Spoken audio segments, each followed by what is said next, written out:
En baisse pour LVMH. Le bénéfice a reculé de 13% en 2025, juste sous les 11 milliards d'euros pour un peu plus de 80 milliards de chiffre d'affaires, ce qui est mieux qu'attendu par le consensus, avec d'ailleurs une reprise de la croissance qui s'est globalement confirmée en fin d'année pour le groupe. En revanche, Pauline Tadevin, c'est toujours difficile pour la division mode et maroquinerie. Les ventes de cette division, précisément, baissent de 3% au quatrième trimestre, après une baisse de 2% déjà au troisième trimestre. Mais la directrice financière Cécile Cabanis se félicite d'un retour de la croissance en Asie en toute fin d'année.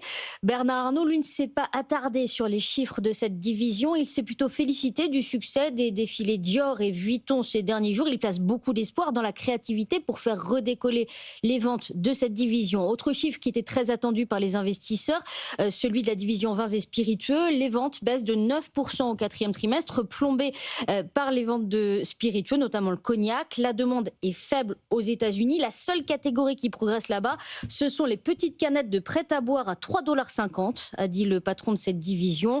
Les droits de douane ont fait mal, d'après Bernard Arnault, qui s'est félicité par ailleurs de la performance de la distribution sélective, portée toujours par les succès de Sephora.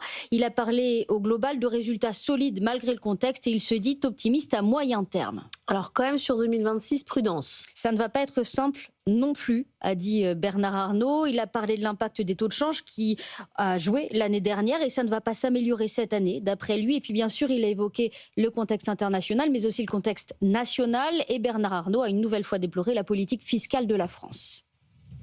Avec la poursuite des crises géopolitiques, avec l'incertitude économique, avec des politiques de certains États, dont le nôtre, qui sont plutôt contre les entreprises, pour les taxer un maximum et donc créer du chômage, je pense qu'il y a de quoi être un peu réservé.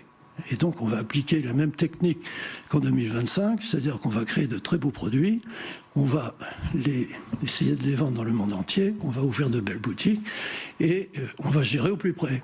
Dans le viseur de Bernard Arnault, bien sûr, la surtaxe exceptionnelle sur les grandes entreprises. Il n'a pas donné de chiffres, mais l'an dernier, le groupe l'avait estimé entre 700 et 800 millions d'euros pour LVMH. Il a aussi tenu à faire baisser les craintes sur les questions de succession. Oui, il a tenu à faire le point en fin de discours. Bernard Arnault, il a rappelé qu'LVMH était un groupe familial avec du coup une vision à long terme et que d'ailleurs, preuve de son engagement, sa famille allait franchir le cap des 50% du capital dès ce début d'année. LVMH a d'ailleurs annoncé hier soir qu'il augmentait sa participation dans l'Europiana en versant 1 milliard d'euros pour des actions supplémentaires. Merci beaucoup Pauline Tadevin.